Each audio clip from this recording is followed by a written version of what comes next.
نائب مقرر کرنے والا شخص، یعنی جو اصل امام ہے، امام کی عدم موجودگی میں اگر نائب امام امامت کر رہا ہے تو امامت درست ہوتی ہے، لیکن ساری تنخواہ جو اصل تنخواہ امام کی ہے اس میں سے اس نائب امام کو کوئی حصہ نہیں ملے گا۔ جو اصل امام کی تنخواہ ہے وہ اصل امام کو پہنچے گی۔ نائب امام جو اپنا فرض ادا کر رہا ہے نیابت کر کے، تو اس کی جو الگ مقررہ تنخواہ ہے وہ وہی پائے گا۔ امام کی نیابت کرنے کی وجہ سے امام کے حصے میں سے طلب نہیں کرے گا، اور نائب کو اس قدر ہی ملے گا جتنا مستریب نے اس کو مقرر کیا تھا، یعنی کہ نیابت کے لیے مقرر کرتے وقت جو تنخواہ اس کے لیے مقرر کی گئی تھی وہ اتنی ہی ملے گی، چاہے وہ 10 دن یا 12 دن یا 15 دن وہ جتنا بھی ہو، وہ جتنی بھی دن اصل امام کی نیابت کرے وہ اپنی مقررہ تنخواہ ہی پائے گا، زیادہ تنخواہ نہیں پائے گا۔ مقتدی امام کے جہت قبلہ سے آگے نہ بڑھے۔ اگر مقتدی نماز کی ابتدا ہی میں امام سے آگے بڑھ جائے یا امام سے آگے ہونے کی نیت کرے تو مقتدی کی نماز قائم نہیں ہوگی، اور اگر نماز کے دوران میں آگے ہو جائے تو نماز باطل ہو جائے گی۔ نماز کے دوران میں کبھی امام سے آگے نہ ہو، یا ورنہ امام کے آگے بڑھنے کی وجہ سے آپ کی نماز باطل ہو جائے گی۔ امام سے آگے ہونے کا تعین پاؤں کی ایڑی سے لگایا جائے گا، یعنی پاؤں کی ایڑی بھی اگر ایڑی سے لے کر گنیں گے کہ اگر ایڑی امام کی ایڑی سے آگے ہے تو بھی آپ کی نماز باطل ہو جائے گی۔ مستحب ہے کہ مقتدی امام سے ذرا، یعنی کہ ذرا کہتے ہیں 3 ہاتھ یا اس سے کم پیچھے رہے۔ مقتدی کے لیے ضروری ہے کہ 3 ہاتھ یا اس سے کم پیچھے رہے۔ اگر امام سے آگے ہونے کے بارے میں شک پیدا ہو گیا تو نماز باطل نہیں ہوگی، یعنی شک میں ہے کہ کیا میں امام کے آگے ہوں یا نہیں ہوں، اگر یہ شک ہوگا تو ایسی صورت میں آپ کی نماز صحیح ہو جائے گی۔ اگر یقین ہے کہ امام سے آگے بڑھ گیا ہے تو نماز باطل ہو جائے گی۔ مسجد الحرام میں امام کے لیے مستحب ہے کہ مقام ابراہیم کے پیچھے نماز پڑھے اور لوگ کعبے کے اطراف سے حلقہ بنائیں، اور اگر بعض عورتیں امام کی جہت کے بہت قریب کھڑی رہیں تو نماز ان کی باطل ہو جائے گی، اور امام کی جہت کے علاوہ کھڑی رہیں تو نماز باطل نہیں ہوگی۔ اور کعبے میں دونوں کی جہتیں اگرچہ مختلف ہوں تو نماز صحیح ہو جائے گی، کیونکہ کعبے میں آپ اطراف سے کھڑے رہیں گے تو امام کی جہت سے ظاہر سی بات ہے کہ جہت بدل جائے گی، لیکن اسی صورت میں نماز صحیح ہوگی۔ صرف مسجد الحرام ہی میں، خانہ کعبہ ہی میں، اس کے علاوہ میں اگر جہتیں بدل جائیں گی تو نماز باطل ہو جائے گی۔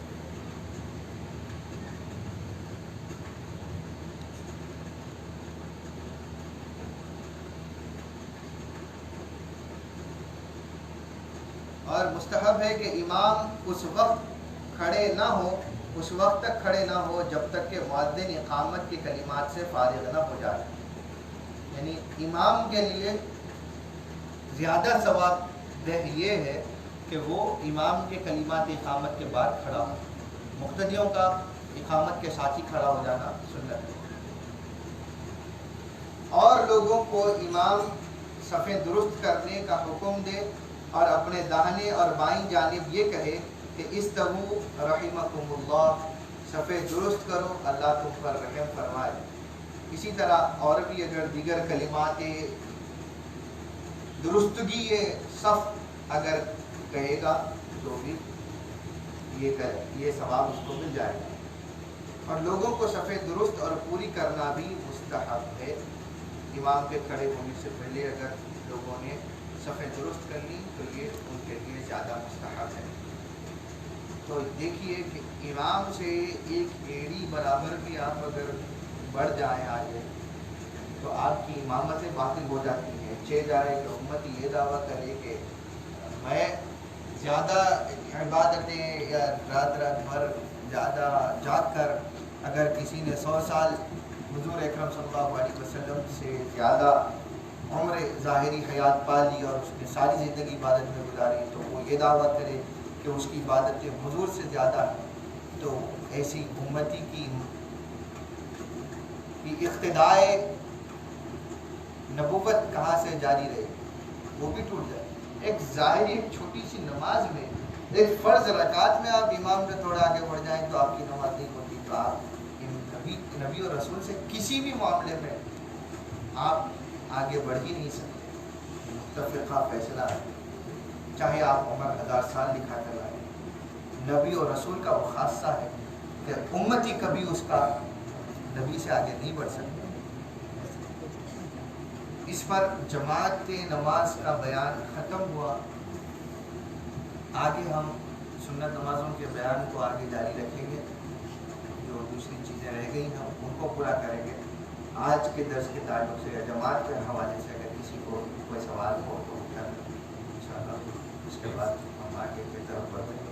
مغرب کے ایسا فرمائے کہ پہلی رکعت اگر کسی کی چھوٹ گئی اور دوسری رکعت میں اگر وہ شامل ہے تو اس کی وہ پہلی رکعت ہوں گی، اس کے بعد اس کی دوسری رکعت ہوں گی، تیسری رکعت میں جب اٹھے گا تو اس کی تیسری رکعت میں ہوگی پہلی رکعت ہوگی یا تیسری ہوں گی؟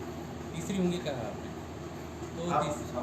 تو سوال یہ ہے کہ تیسری رکعت میں جب اٹھ کے پھر رکعت باندھتے تو ضم سورہ پڑھنا ضروری ہے تیسری رکعت میں یا نہیں، خالی سورہ فاتحہ؟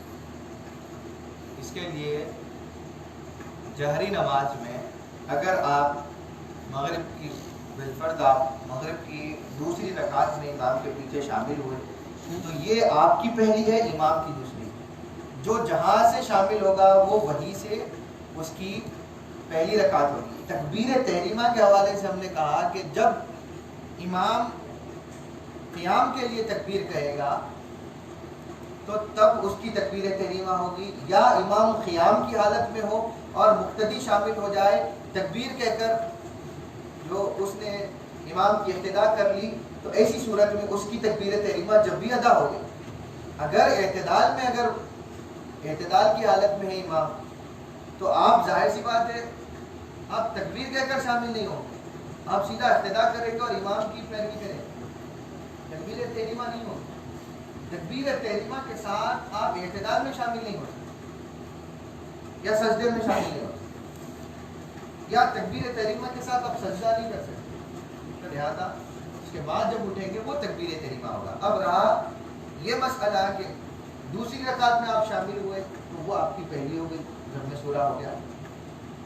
دوسری رکعت جہری نماز ہے تو جہری نماز میں امام کی تیسری رکعت آپ کی دوسری رکعت ہو جائے گی، تو وہاں پر آپ سورہ فاتحہ کے بعد اگر موقع ہوگا تو ضم سورہ پڑھ لیں، اگر نہ ہو تو امام کی پیروی میں امام کے ساتھ رکوع میں چلے جائیں۔ تیسری رکعت جو امام کی تھی، امام نے سلام پھیر لیا تو آپ جب اٹھیں گے تو وہ آپ کی تیسری ہی ہوگی، اور آپ اس کے بعد صرف سورہ فاتحہ پڑھیں گے اور آپ کی نماز تیسری رکعت ہے، اسی لیے آپ سورہ فاتحہ نہیں پڑھیں گے۔ ہاں اگر سورہ فاتحہ چھوٹ گئی، سورہ فاتحہ کے بعد ضم سورہ آپ کا دوسری رکعت میں چھوٹ گیا تھا، تو ضم سورہ کو شامل رکھنے کے لیے اس کے ثواب کو وہ چھوٹ نہ جائے، اس کے لیے آپ اگر پڑھنا چاہیں تو آپ ضم سورہ شامل کر سکتے ہیں۔